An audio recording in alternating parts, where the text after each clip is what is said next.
Dámy a pánové, já mám tu čest vás přivítat na další večer měsíce autorského čtení. Dnešním hostem je významná francouzská spisovatelka paní Annie Saumon. Paní Annie Saumon je význačnou spisovatelkou převážně v oboru povídek. Povídkám se dostala díky svému předchozímu povolání, a to díky překladům z angličtiny. Prosím, přivítejte na pódium paní Annie Saumon.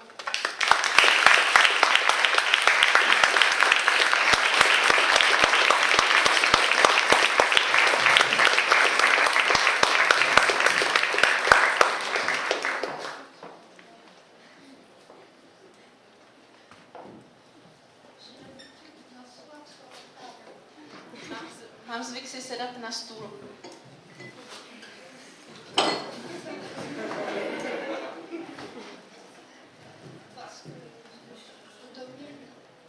Protože tak vedím celé místnosti.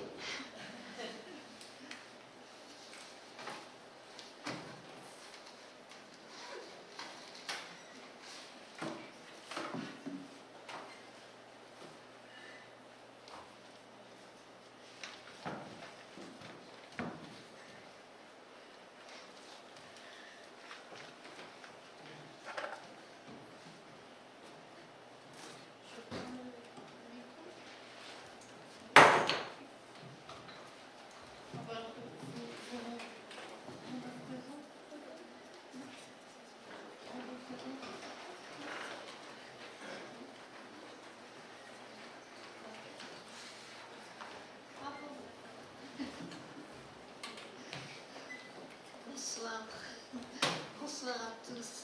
Je vais vous lire quelques-unes de mes nouvelles parce que je suis nouvelliste. Je n'écris pas de romans. Dnes vám přečtu několik ze svých povídek. Jsem tedy spisovatelka povídek a nikoliv románů. La gifle du mardi. Il venait toutes les semaines. Il n'est peut-être pas venu le premier mardi, le mardi de la rentrée, ou s'il est venu, on ne l'a pas remarqué. Vu que ce soir-là, papa était à la sortie des classes, ayant demandé à finir sa journée 1 heure plus tôt que d'habitude pour aller chercher son gosse. Mais comme moi, le gosse, n'était pas dans l'âme, lui, papa, a décidé que le lendemain, on reviendrait seul à la maison. Le lendemain, les autres jours aussi. Ça voulait dire tout au long des études, les primaires, les secondaires, quelque chose comme l'éternité. Et le règne du grand a commencé. La première fois, le mardi de la semaine après la rentrée, il était là, main dans les poches, en dehors de la grille. Ceux du cours préparatoire l'avaient déjà passé, la grille. On suivait assez loin derrière parce qu'on s'était arrêté pour regarder tomber une feuille de marronnier. On avançait sans se presser, on était encore comme dans un rêve, à cause de ces feuilles qui tombent en planant si joliment. Il a dit: toi, elle ne revient pas, ta tête. Et blanc, une baffe. Ça cuisait. On n'a rien dit. Lui, c'était un grand et on était petits. Très vite, on a su que le grand se pointerait chaque semaine pour aider le maître à préparer la séance de cinéma du mercredi dans le préau. La caisse des écoles louait les films. Le grand s'amenait avec les bobines sous le bras qui ne donnait pas la gifle.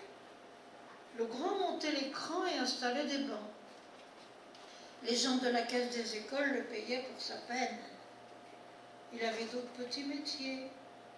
Mais quoi au juste, on ne savait pas. On ne lui demandait rien. C'est seulement lui qui causait. Et il n'était pas très causant. Ou peut-être qu'il l'aurait été si on avait eu une tête qui lui serait revenue. Mais ce ne doit pas être évident pour un type qui flanque une torgnole à un môme de se mettre aussitôt à lui raconter sa vie. Un môme qui regarde ses pieds, qui renifle,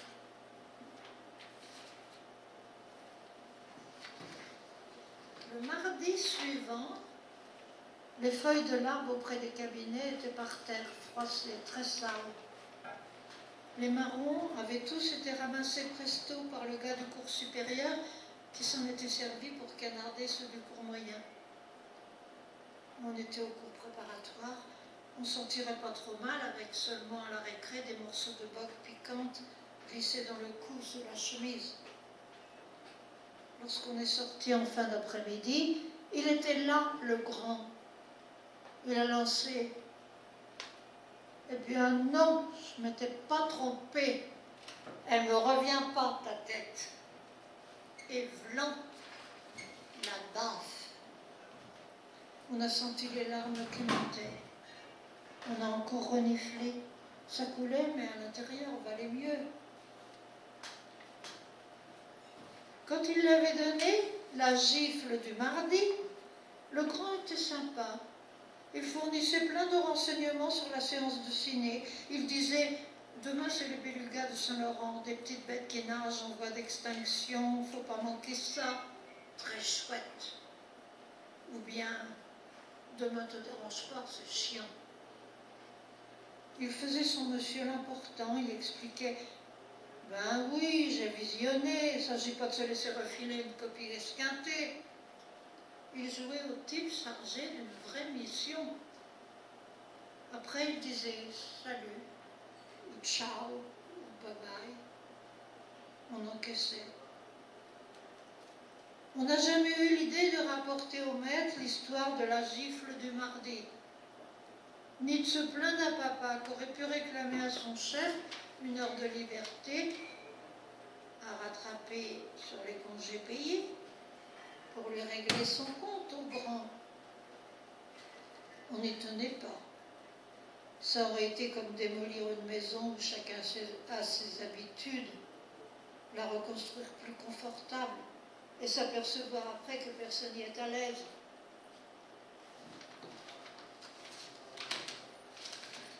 Une fois, il a cogné un peu trop fort, le grand. Il avait dit « Demain, manque pas la séance de ciné. L'histoire d'une bande de mecs qui font des coups fumants, un truc d'enfer. Avec une chasse à l'homme sur les toits, c'est canon. Et puis des flics qui se prennent une gamelle. À la fin, ils vont en taube, les loubes. Ou alors la caisse des écoles n'aurait pas signé le bon de commande. Mais ça enseigne un tas d'astuces qui peuvent servir. » On écoutait bouche bée l'exposé de ce programme éducatif. Le grand s'excitait plein d'enthousiasme. Ce serait bien pourquoi la gifle a été plus cinglante que jamais. Et pourquoi au souper, maman demandait « Qu'est-ce que t'as sur la joue ?» C'est Marc. On a inventé qu'à la récré, on avait reçu le ballon de foot, vlan en pleine part. Maman n'a pas insisté. Un mardi, quand on l'a vu devant la grille, il n'était pas tout seul, le grand. Avec lui, il y avait une fille.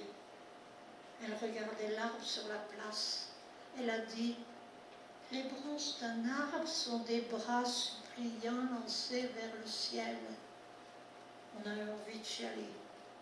Tant d'efforts pour supporter sans broncher les emmerdes, la gifle hebdomadaire, c'était vraiment pas la peine. C'était pas la peine d'être devenu, comme qui dirait, insensible.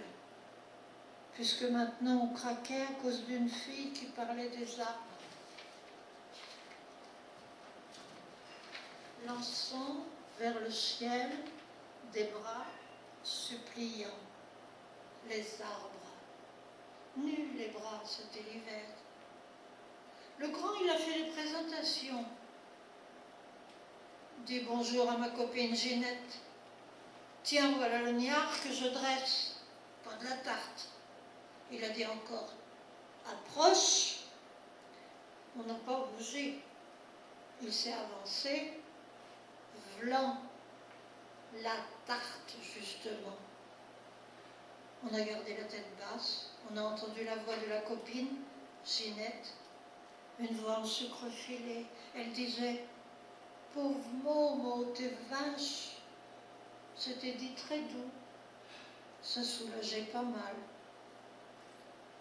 S'il y a une chose qu'il ne faut pas faire devant les grands ou bien les vieux, c'est chialer. Ça les agace. On le sait parce qu'ils ne se gênent pas pour le dire. Arrête de pleurnicher, tu nous agaces, papa. Et aussi, tu vas te noyer dans tes larmes, maman. Arrête de pleurnicher, merde, t'es agaçant, le commis boulanger. Et aussi, tu pourras plus m'aider à porter le pain, tu le mouilles. Le grand, si on pleure, il dit « T'en veux une autre ?» de baffe.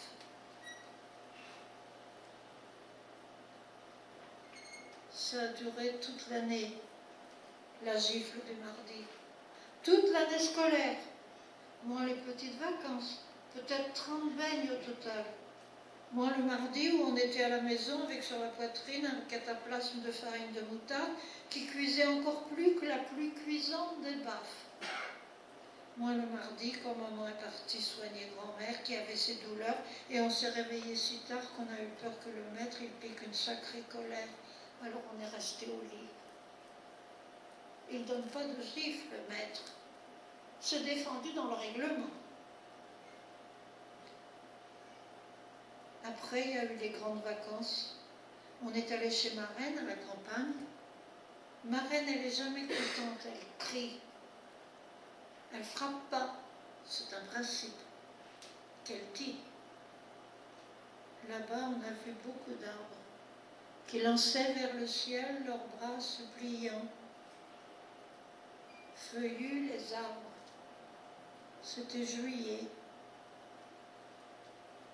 On s'est roulé dans l'herbe, on a dévalé la pente bruyère, on a taillé des sifflets dans des baguettes de noisetier. Le journalier à ma reine se rappelait comment s'y prendre de quand il était petit.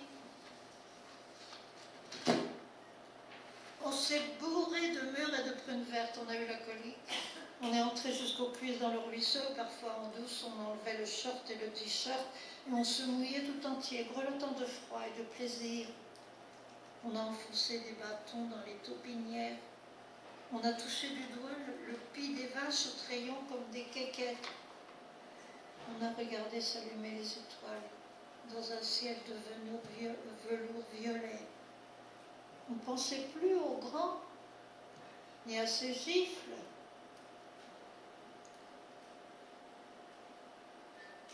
Papa, maman sont venus un dimanche. Papa a dit à ma reine les nouvelles de la rue où on habite, de l'endroit où il travaille, et que le petit à Marcel, tu sais ce type qui était dans le même atelier que moi avant les licenciements, je t'en avais parlé, eh bien, il a fait des conneries. Maman a corrigé. Des bêtises, tu veux dire. Et encore, elle a corrigé. Quand tu dis le petit, c'est pas le mot employé. Vu que ce petit-là, depuis longtemps, il dépasse son père d'une bonne tête. Papa a dit que maintenant, il ne dépasse plus personne. Il est dans un lit d'hôpital. Puis maman a raconté cette chute du haut des toits, la colonne a trinqué. On aurait bien voulu savoir ce que le petit à Marcel, qui est plus grand que Marcel, faisait sur les toits. Et justement, ma reine a dit « Qu'est-ce qu'il faisait sur les toits ?» Papa a redit « Des conneries, des bêtises. » C'était maman qui rectifiait. Ou plutôt, papa a expliqué, il en avait fait des bêtises. De la fausse dans une bijouterie, vol par effraction. Et il cavalait là-haut, avec les policiers au cul. Maman l'a repris au derrière. Elle a dit aussi que les policiers se démenaient comme des sauvages, braillant qu'ils allaient tirer. On n'avait encore rien dit. Comme papa se taisait un moment, on s'est risqué. Peut-être que sa tête leur revenait pas. Papa a dit sa tête. Non, ils ne lui ont pas tapé sur la tête. Maman a dit, il a eu peur, il est tombé. Alors on a demandé, qui c'est le petit à Marcel? Maman a dit, tu connais pas.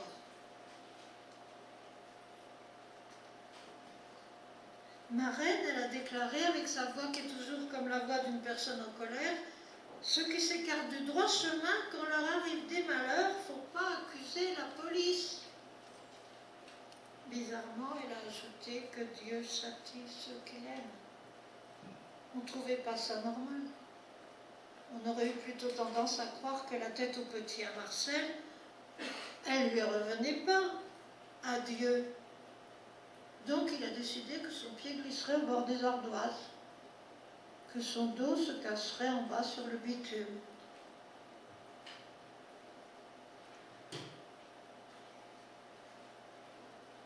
Et c'était encore la rentrée des classes, un vendredi. On passait au cours élémentaire. Le nouveau maître hurlait « Silence !» Le maître ne donnait pas de claque.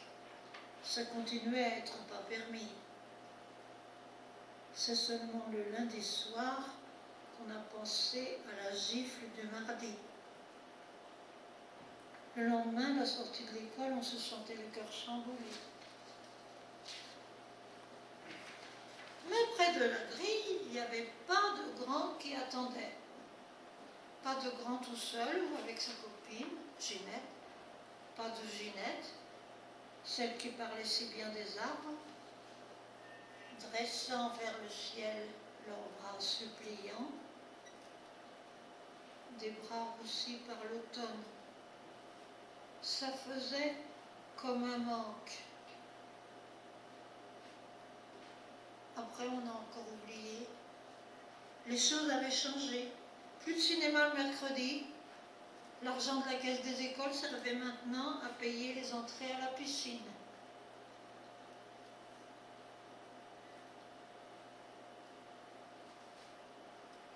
Et puis un jour, on était en plein hiver, et de nouveau le marronnier tendait vers le ciel des bras suppliants. Un jour qui était un mardi, on est sorti avec la classe, mais à la traîne, au bout du rang. On l'a reconnu, le grand, qui avait plus l'air si grand, parce qu'il était recroquevillé, engoncé dans son anorak, assis dans un fauteuil roulant. On s'est arrêté devant lui, à bonne distance. On n'a rien dit. Alors il a lancé « Ben quoi, me reluque pas comme ça. T'en as jamais vu des mecs qui ont des problèmes avec leur guibole? Je suis tombée du toit. Je travaillais là-haut. J'ai perdu l'équilibre. » Il a dit « C'est le destin, c'est la vie. » Il s'informait si ça durait encore les séances de ciné. On a dit non, que maintenant, le mercredi, on apprenait à nager, que c'était pas marrant. Il a dit « Ah, tant pis pour toi. » Il a dit que les belugas, putain, n'avaient pas besoin d'apprendre, eux. Les belugas du Saint-Laurent, fallait pas manquer ça, je t'avais pourtant prévenu. Et sans qu'on ait eu le temps de répondre, il a crié « T'écoutes jamais, tête à claque. » On a demandé « Et ta copine, Ginette ?» Il a dit « Ginette, les mecs comme moi, elle n'en a rien à foutre. » Il a dit qu'il ne veut plus la revoir, ni lui parler, et non plus qu'on lui en parle. Il a dit « Toi comme les autres, surtout toi, avec ta sale tête. » Il a dit encore « Avec ta sale tête de niard qui a des pattes pour se barrer. » Cette voix qu'il avait suffisait de l'entendre et ça voulait couper les pattes. Et quand même, on a fait ce qu'on a pu. On leur a commandé de se remuer un peu. On a avancé d'un pas, puis d'un autre. Ma reine, un dimanche en été, elle avait dit « Dieu châtie ceux qu'il aime ». On s'est planté devant le grand, dans ce fauteuil au roux chromé. Le grand, il n'était pas paralysé des bras, il se tenait vraiment tout près. Il n'avait plus qu'à lever la main.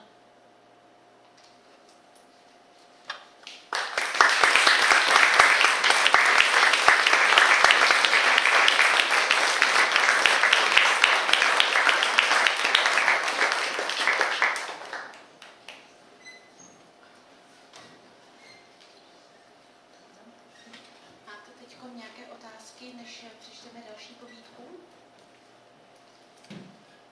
Takže budeme pokračovat.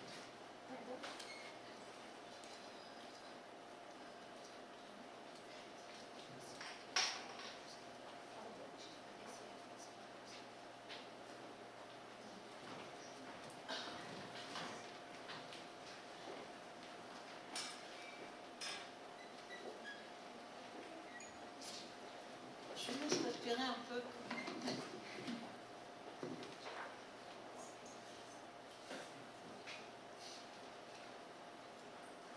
Cherokee Blues.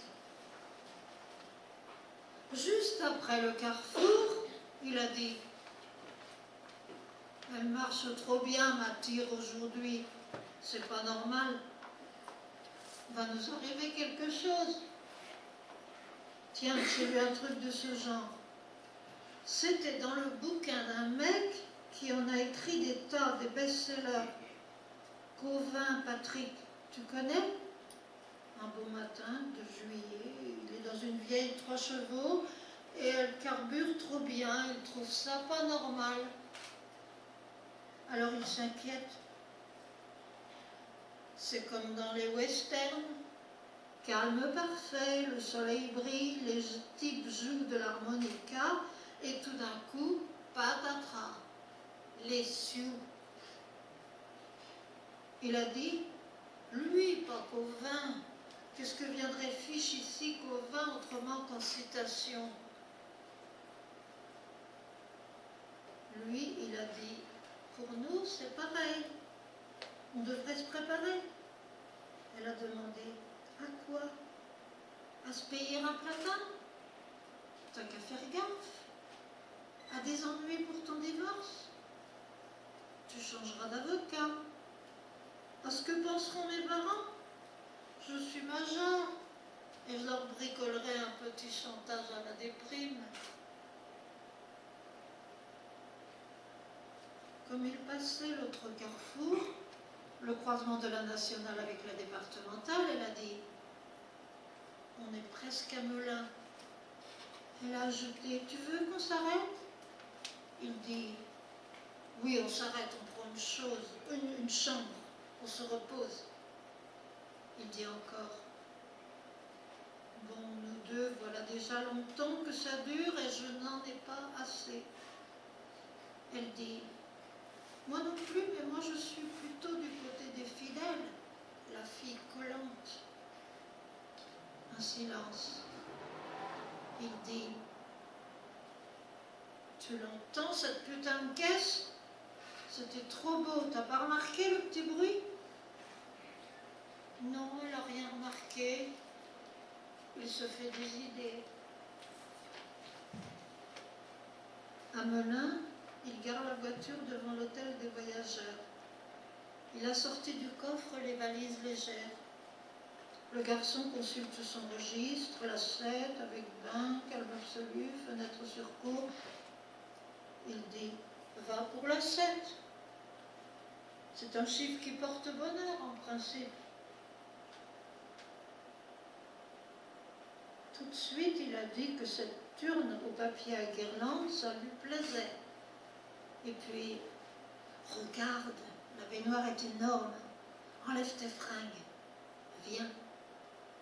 Ils ont pris un bain, mêlant les rires et les caresses. Elle lui avait lavé la tête, le shampoing léger entre ses doigts. Elle disait: voyons l'allure que tu auras quand tu seras un petit vieux aux cheveux blancs et rares, aplatis sur le crâne. Elle a ri. Je t'aime mieux avec tes boucles brunes, mais si on doit vieillir ensemble. La vitre dépolie au ras du plafond était bleue de soleil. Des gouttes d'eau tombaient en un léger clapotis dans la cuvette des WC.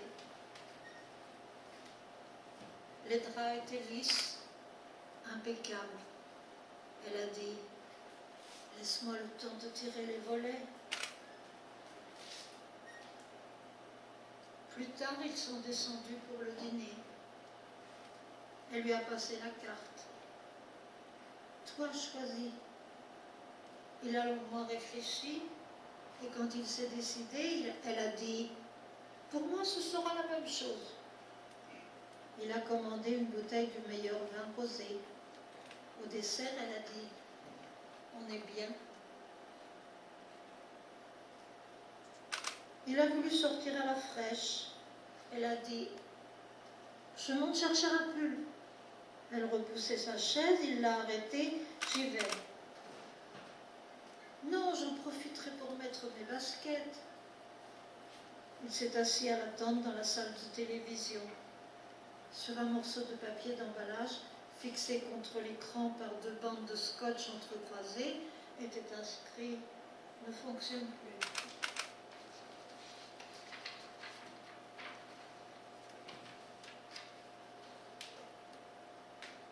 En entrant dans la chambre, elle a vu le portefeuille sur la table. Elle l'a ouvert. Dedans, il y avait la photo d'un petit garçon déguisé en indien. Une masse de cheveux bruns bouclés s'échappait du bandeau de la coiffure à plumes. Elle a replié le portefeuille, l'a remis juste à la même place.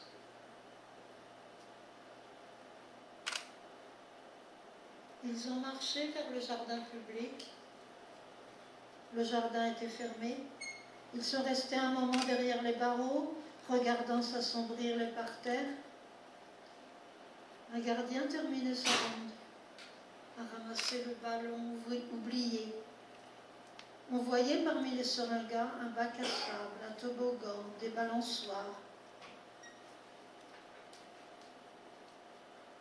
Ils sont revenus à l'hôtel sans beaucoup se parler. Elle a dit que la soirée était douce. Il a dit oui. En haut des marches, elle s'est blottie un instant contre lui. Aussitôt rentré dans la chambre, il est allé jusqu'à la table, a saisi le portefeuille, l'a enfoncé dans sa poche. Ils se sont déshabillés sans hâte, disposant soigneusement leurs vêtements sur une chaise. Elle a dit: c'est merveilleux de ne pas compter les heures, d'avoir toute la nuit devant soi, et puis demain toute la journée. Et puis, il a dit oui, encore une fois. Ils ont fait l'amour. Il a dit: cet après-midi, j'étais plus performant. Elle a souri. Rien d'étonnant, tu es fatiguée ce soir. Dors bien. On a toute la vie.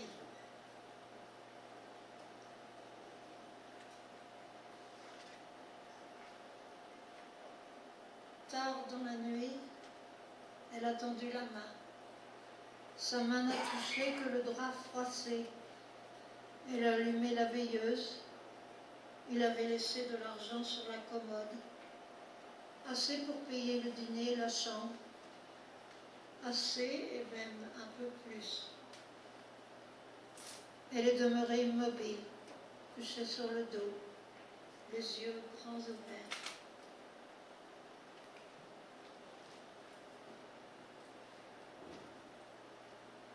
Et enfin, c'était le jour. Un ray de soleil a fendu les rideaux. On a frappé à la porte. Le serveur est entré, annonçant 2 complets. A posé le plateau sur la table. Elle a bu tout le café, a mangé les 4 croissants, a vidé l'une après l'autre les coupelles de confiture. Elle a eu envie de vomir. Elle a pris un cachet, 2 gélules. Lorsqu'elle est descendue, portant sa petite valise, l'employé à la réception s'est étonné. « Vous me quittez déjà ?» Il a dit aussi. « Vous êtes seule ?» Elle a expliqué. « Mon mari a dû partir en pleine nuit. Je pensais que vous saviez, que vous l'aviez vu passer. » L'homme a secoué la tête. Il n'était pas de service. Elle a dit, « Eh bien voilà, on est heureux, on va profiter des vacances et soudain quelque chose arrive. C'est comme dans les westerns. Les Sioux sont au campement, ils fument le calumet, tranquilles devant leur tente. Et tout d'un coup, patatras, les Blancs. L'homme derrière son comptoir, un instant, a semblé perplexe. Un instant est resté silencieux. Puis il a dit « Ah », puis « Tiens », et puis « Vraiment ?» Elle demande « Couvin Patrick, vous connaissez ?» Il a dit non. « C'est un chanteur ? C'est un joueur de rugby ?» Il a dit oui, qu'elle aurait le tocard à 9h45, qu'elle pouvait attendre dans le bar ou le salon de la télé, ou bien laisser sa valise et s'offrir un petit tour en ville, jusqu'au jardin public. Elle est allée s'asseoir devant l'écriteau, ne fonctionne plus. Elle a fredonné un air, Once Upon a Time in the West, ou peut-être Lonesome Hearted Blues. Elle a regardé ses mains qui tremblaient.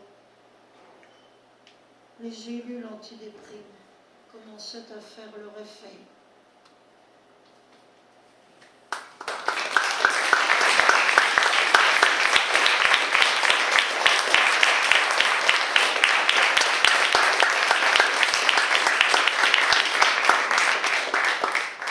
Alors ça, c'est de Je suis pas un camion, c'est du livre qui s'appelle Je suis pas un camion. Et l'autre, la première, c'était Moi les enfants, j'aime pas tellement.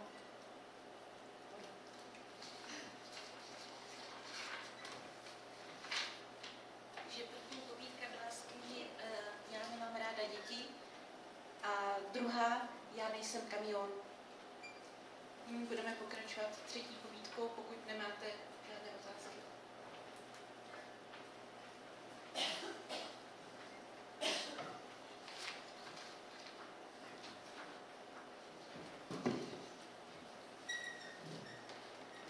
Respirez profondément. Zhluboka vydechněte.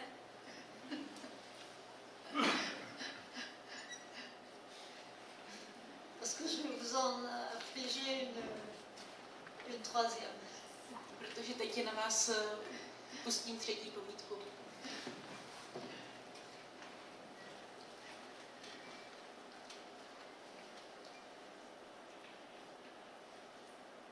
Alors là c'est une petite fille qui parle. Moi j'hésitais parce que pour moi c'était un petit garçon.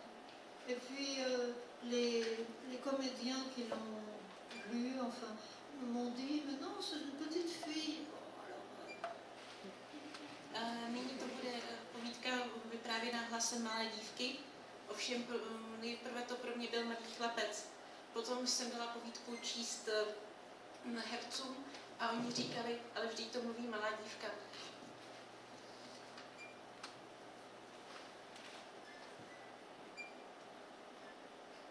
Un soir à la maison. Alors ça c'est le titre de la nouvelle et en même temps du livre, parce que bon, je trouvais que c'était assez joli comme titre et j'ai mis le recueil sous ce titre. Parce que souvent je prends un titre d'une nouvelle parce que ce ne sont pas des nouvelles à thème, c'est des nouvelles qui se suivent, quoi. Et puis parfois, assez souvent, je prends le titre d'une nouvelle pour le recueil. To povídka je z knihy U nás večer doma. Je to stejný název jak pro knihu, tak pro tuto povídku. Často dávám název knize podle jedné z povídek, protože povídky nejsou spojeny společným tématem, jsou pouze zařazeny za sebou. Takže nyní bude povídka Večer u nás doma.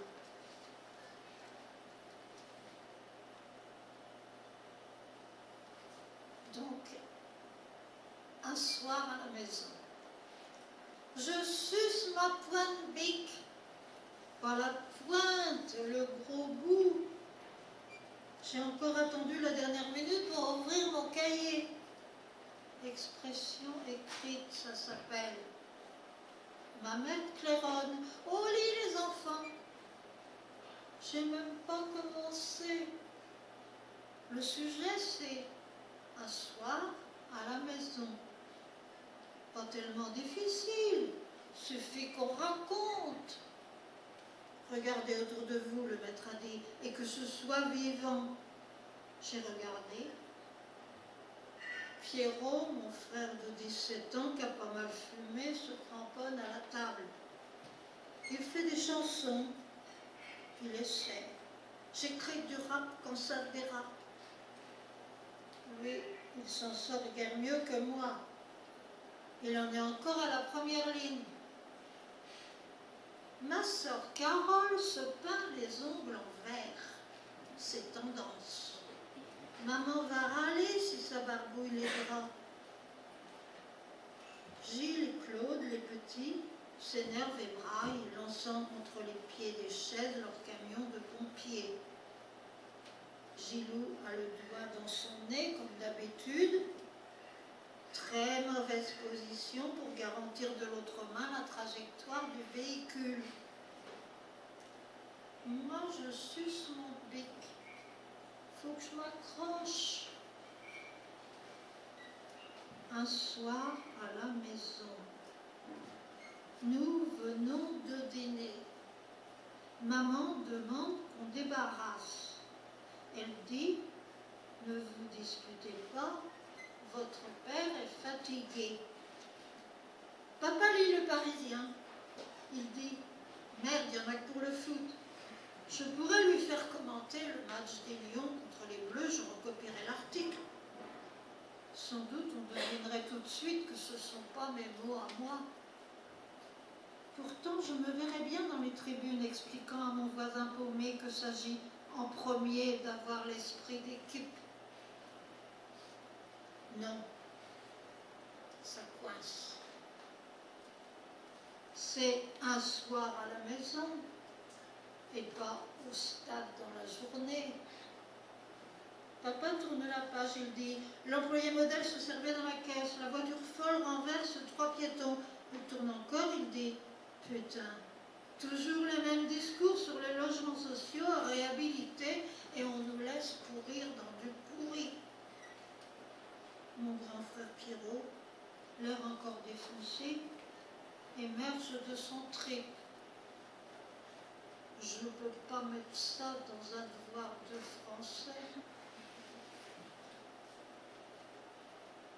Un soir à la maison. Nous venons de dîner. Qu'est-ce qu'on a mangé? Une pizza. Maman les achète prêtes à réchauffer. Avant, quand papa n'avait pas été mis en encart, comme il dit, mais allait tous les jours à l'usine, quand on payait réglo la facture CGTL, elle commandait la bouffe au téléphone. Allô, Star Pizza, service des livraisons, c'était pratique. Ma sœur Carole s'arrangeait pour recevoir le livreur. Tantôt le brun, tantôt le blond, ou celui qui a des yeux bleus. Carole s'en fiche. Elle les trouve tous beaux gosses. Qu'elle dit. Ma mère le dit aussi. Carole, ça l'agace que maman soit trop aimable avec les motards de Star Pizza. Elle lui lance. Toi, t'es vieille. pourquoi tu leur souris? Maman dit que le sourire efface les rides. Maman et Carole se cherchent sans arrêt. Carole va plus en classe. Elle travaille chez le roi Merlin, vendeuse au rayon sanitaire. Elle dit que la robinetterie, elle ne connaît que dalle. Chez nous, c'est du vieux matos, il y a tout le temps des fuites. Pour plus tard, Carole a choisi de faire actrice de cinéma. Pierrot se marre. Lorsqu'il est dans un état normal, il l'encourage à courir les castings. Claude et Gilles, qui ne manquent jamais un polar à la télé, hallucinent. « Ouais, ce serait top, tu nous donnerais des billets pour le ciné ?» Lorsqu'elle répond « Délirez pas, j'ai déjà des commandes, je les refilerai à mes copains. Chez nous, Gilou pleurniche. » Puis il s'arrête et papa dit « Bon, t'as fini de chialer ?» Gilles, le doigt dans la narine et la voix encore mouillée, déclare « Non, j'ai pas fini, je me repose un peu. » Maman dit « Tu te crois malin ?» Pierrot tapote sur la table. « J'écris du rap quand ça dérape. C'est pas des choses à raconter, tout ça. »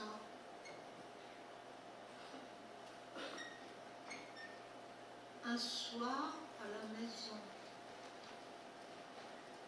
maman redit « Oh les gosses !» J'ai protesté que je n'avais pas terminé. Elle s'est approchée pour vérifier par-dessus mon épaule le titre de l'exercice. Elle a dit « T'as assez mordillé, tu t'abîmes la mâchoire. » Elle a essayé de me confisquer mon bic. Elle a dit « Ton maître, qu'est-ce qu'il se figure? Il veut savoir comment on vit, comment on passe nos soirées. Un type qui manque pas d'aplomb. Se croit tout permis parce qu'il est fonctionnaire. » Elle a dit encore « Il va m'entendre. Je le convoque demain pour une inspection. » J'ai eu les boules. J'ai écrit « Un soir à la maison. C'est un soir très doux. Nous venons de dîner. On avait invité des amis. On a bu du champagne pour fêter la promotion de papa qui a été nommé deuxième ingénieur dans sa boîte. Maman avait une jolie robe. Carole aussi. Les petits ouvraient des yeux émerveillés en recevant de nos chers convives des places de cinéma. Rien d'étonnant de zen. Ils viennent d'acheter l'UGC du Forum. Les petits ont dit « Oh, merci, ce fut une soirée super. »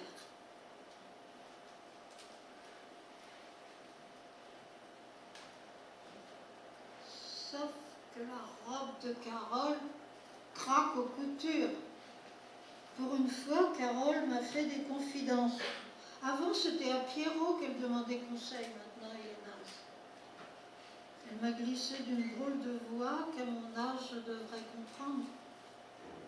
Qu'elle a grossi de 5 kilos. Qu'un mec l'a mise dans cet état, il a dit. Un des livreurs de pizza, peut-être. Ça, elle n'a pas dit, mais seulement.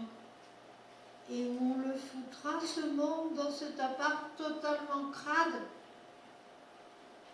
qu'il faudrait bien qu'elle se décide à annoncer la bonne nouvelle aux parents.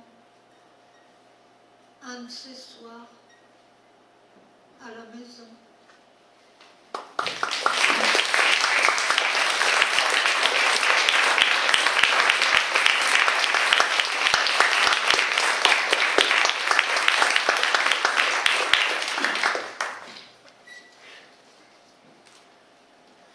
J'en ai une petite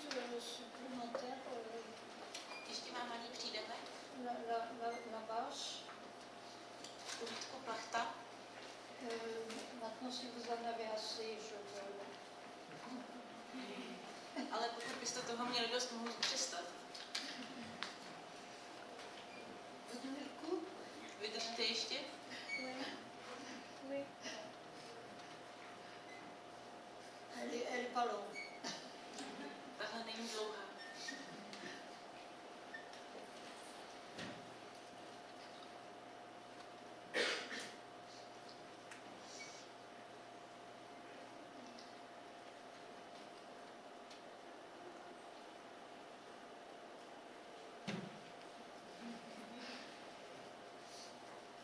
Je vais prendre votre souffle et je le reprends en main aussi.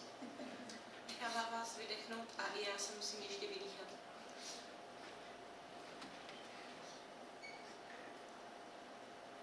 La bâche. C'est précieux, une bâche. Ça fait un toit contre la pluie. Ça fait un mur de maison.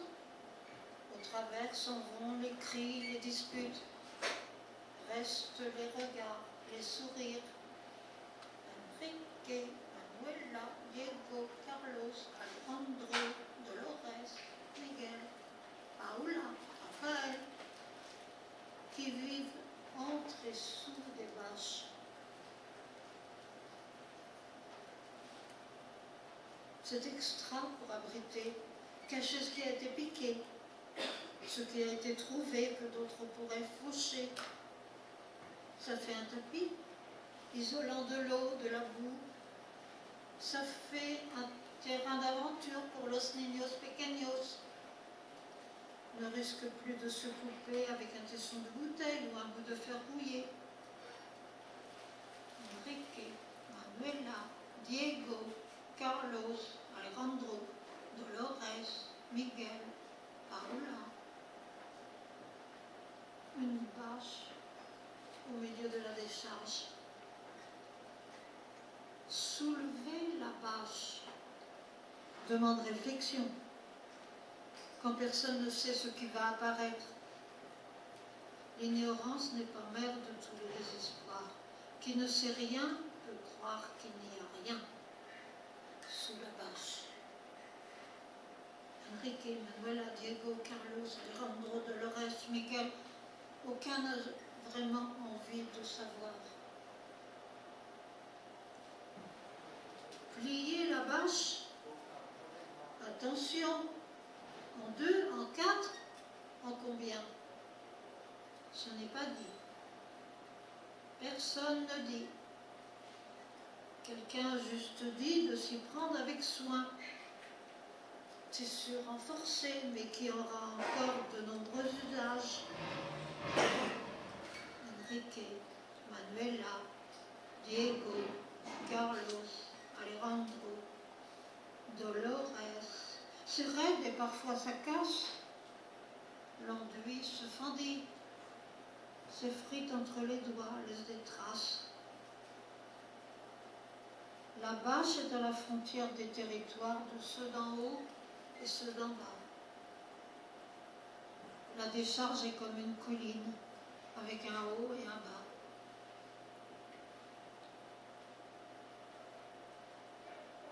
Lentement s'approcher de la bâche. À pas retenu, ça dure. Enrique, Manuela, Diego, Carlos, Alejandro. C'est un peu de temps gagné sur la bâche, sur ce que révélera la bâche. Longuement regarder la bâche. Et redire que oui, c'est précieux une bâche. Qu'il y a sûrement toute une série de jeux de bâches à inventer. Enrique, Manuela, Diego, Carlos, aucun n'a envie d'essayer.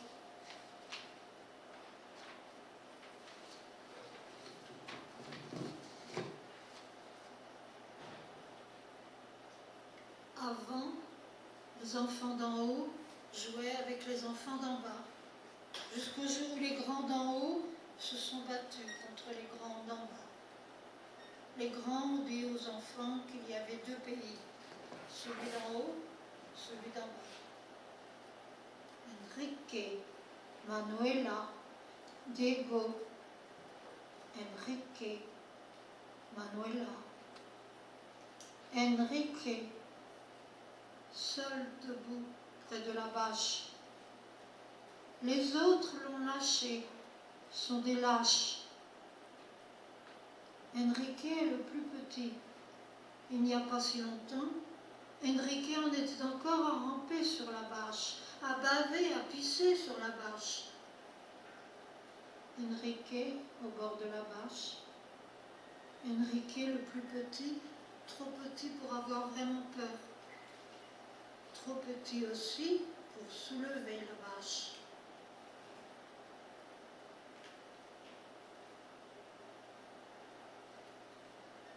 On l'a pris par la main, on l'a conduit chez Las Hermanas de la Compasión, dans la maison au mur en vrai. Les sœurs avaient mis la table, il a bu un bol de lait, il a mangé une galette de maïs. Ce qui était sous la bâche, on l'a placé sur la bâche. On a déployé dessus une autre bâche.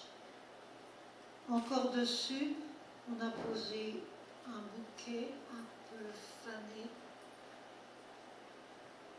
et on est allé prévenir la famille.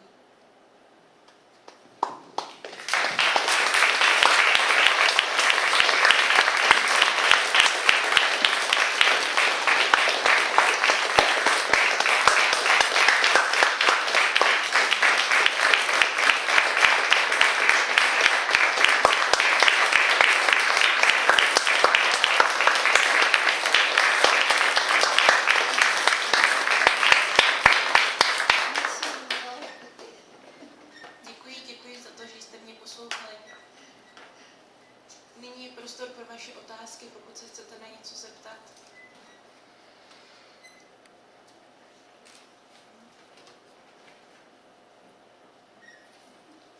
Jsem se trochu, aby vám mohl podávat, tak nás slyšeli taky na internetu.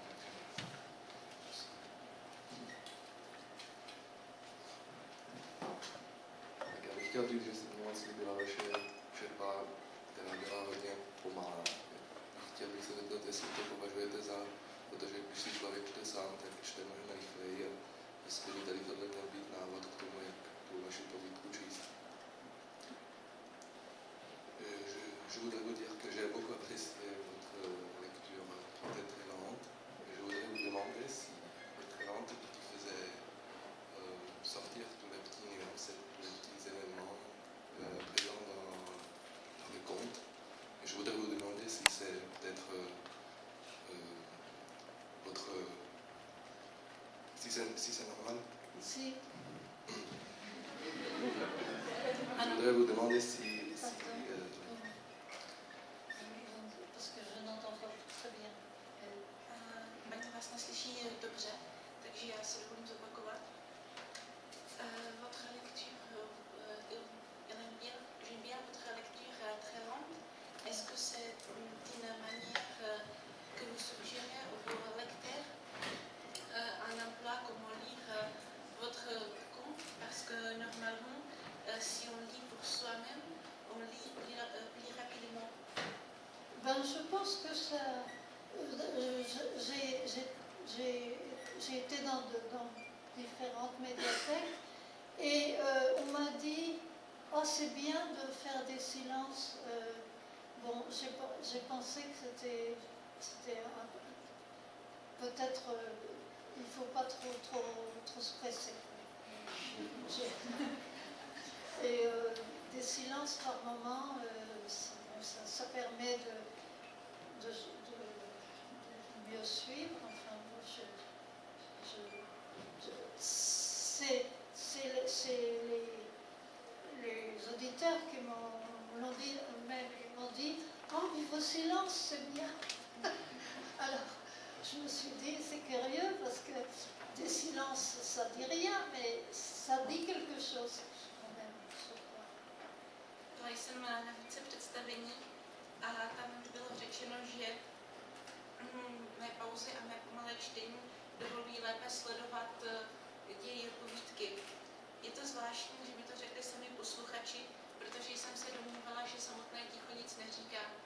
evidentně i ticho může něco říci.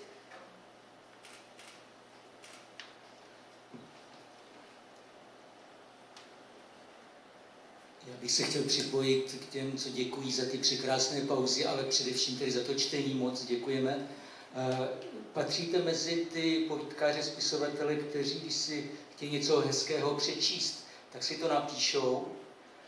A nebo máte teď třeba v současnosti někoho, koho si ráda přečtete a byste nám doporučila, nebo přeložení do češtiny?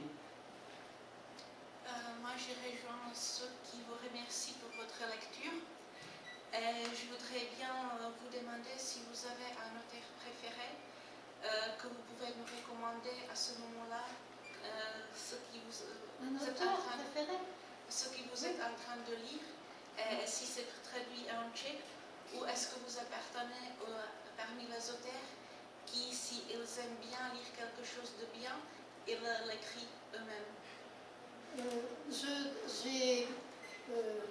J'ai un nouvelliste préféré qui s'appelle Cortázar. Et il est argentin, il est mort il y a une dizaine d'années. Mais je veux dire, je trouve que c'est formidable ce qu'il écrit. Et c'est en même temps, c'est fantastique un peu. Mais le fantastique dans la vie quotidienne, vous voyez, des petites pointes fantastiques qui existent dans la vie quotidienne. Et Cortázar, pour moi, c'est vraiment le nouvelliste super. Mám oblíbeného autora, je to Julio Cortázar. Argentinský autor Cortázar a považuji ho za úžasného spisovatele.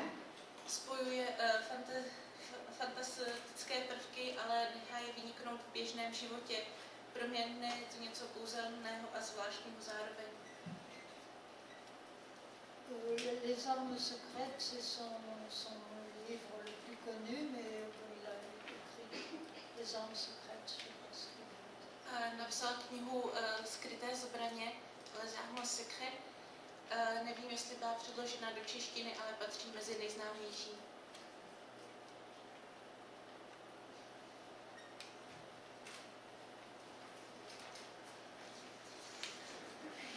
Bonsoir.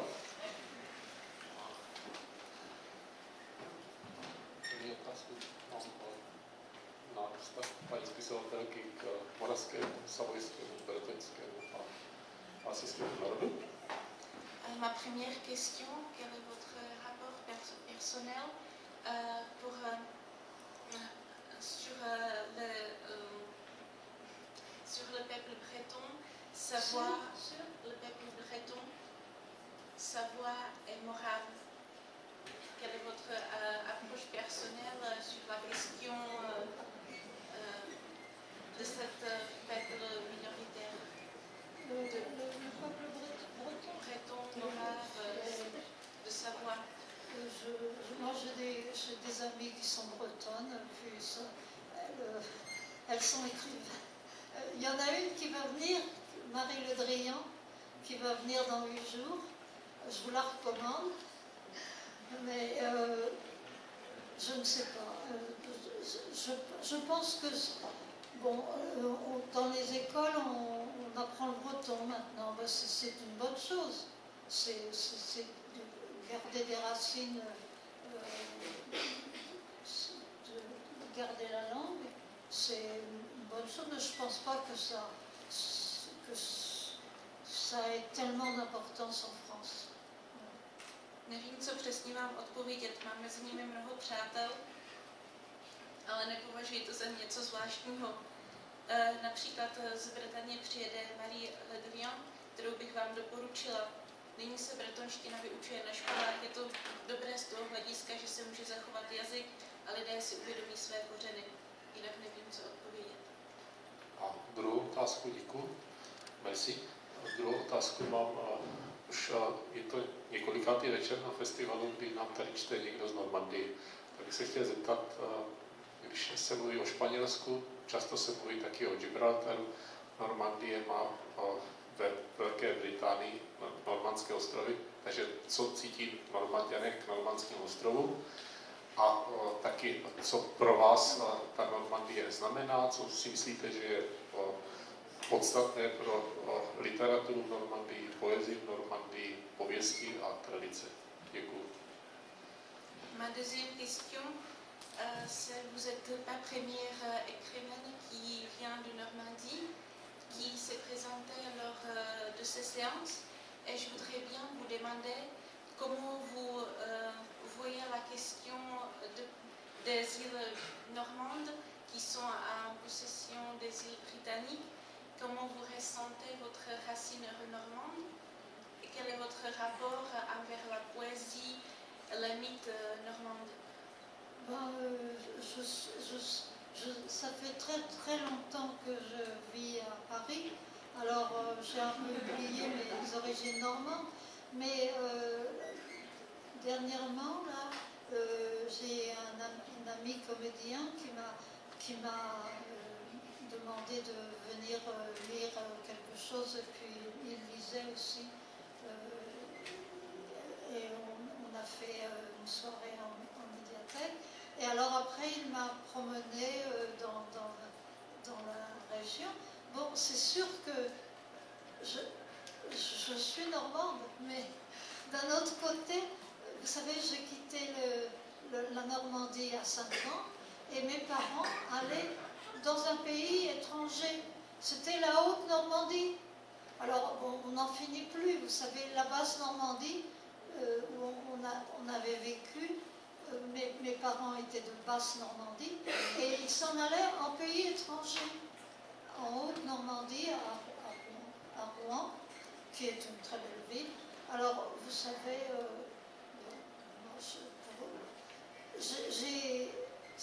si vous voulez, j'ai une tendresse pour la Normandie, c'était évident, mais c'est tout. Enfin, ça fait 40 ans que je suis à Paris.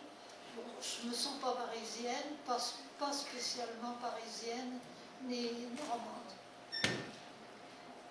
Již dlouho žiji v Paříži, takže jsem zapomněla své normandské kořeny téměř. Ovšem v poslední době jsem se setkala s jedním přítelem, hercem, který mě pozval na podobné čtení, jako je toto. Později jsme se procházeli po Normandii a tak nějak jsem si připomněla svou starou lásku a svou lásku k Normandii. Ale sama o sobě nejsem zase až tak s Normandií zpěta. Opustili jsme ji, když mi bylo 5 let. Přestěhovali jsme se z dolní Normandie do severní, do Roánu, a v současné době je to již 40 let, co žiji v Paříži. Takže nejsem ani Pařížanka, ale ani mé normandské kořeny nejsou již tak silné.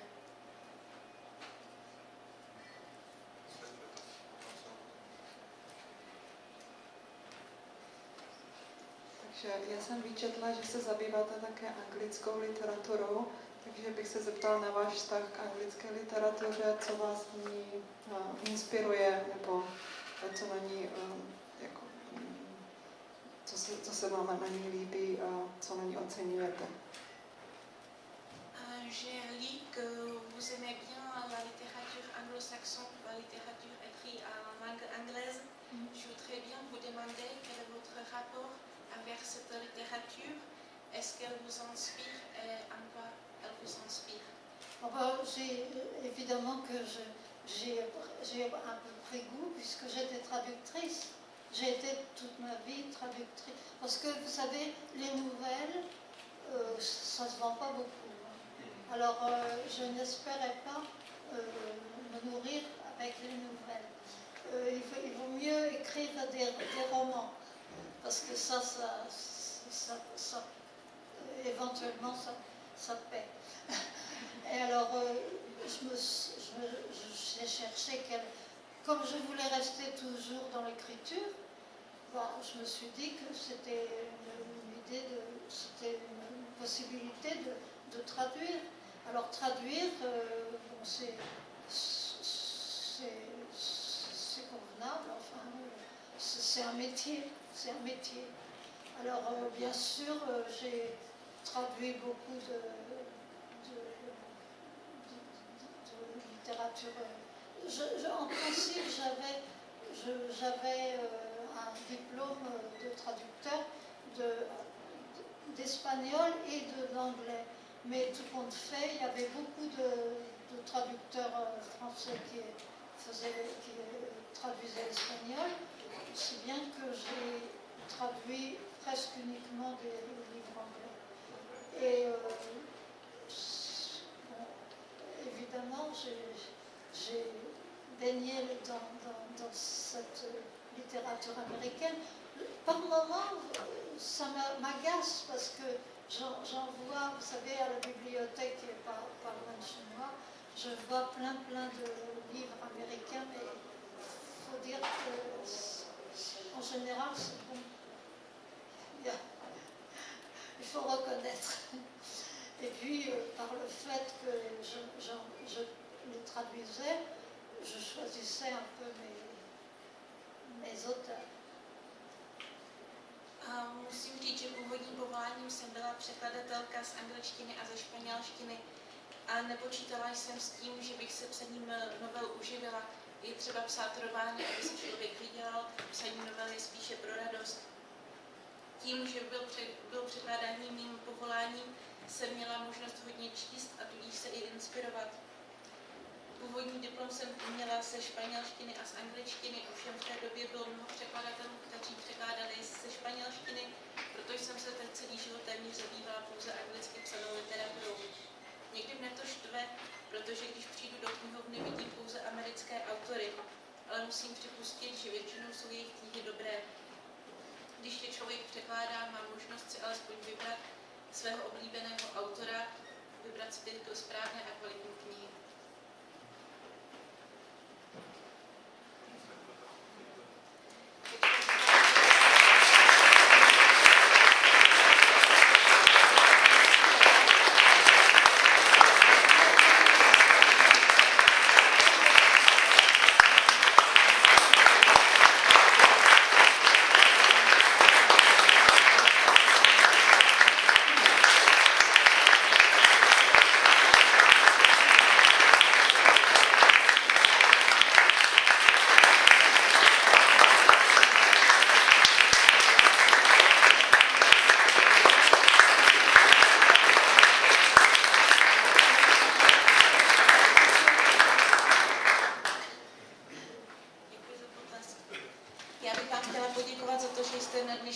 Autorského čtení přišli a chtěla bych vás pozvat i na zítřejší večer autorského čtení, který se bude konat ve stejnou hodinu.